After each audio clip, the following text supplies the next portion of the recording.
When we think about places in our towns, is anyone even asking how valuable all this is? You might be surprised by which places are producing income and which are a financial drain.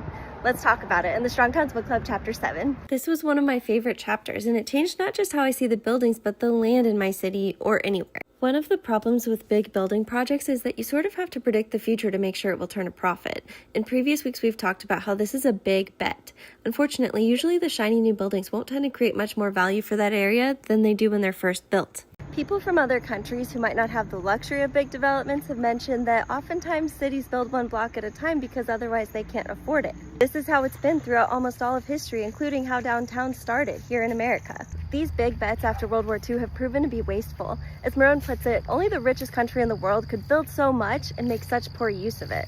On farms, we measure productivity by value per acre, right? It's reasonable to ask how much is this portion of land actually yielding? It's similar to asking how many miles per gallon a vehicle gets. So why does it seem cities aren't asking those same questions about developments? Look at this chart comparing a Walmart in Asheville to a dilapidated building in Asheville. A building that isn't even optimally high performing is still going to add more value and jobs per acre to the city than a massive space that is cheap to build, taxed much lighter, and probably going to end in decay. Marone said that the biggest critique he gets regarding cost per acre is that it doesn't take personal preferences into account. If people want big houses, big lots, big stores, big chains, they should be able to get it. But doesn't this make government officials not stewards of their city but customer service employees? Just because some people prefer financially harmful development styles doesn't mean that we need to feed an entitlement to it.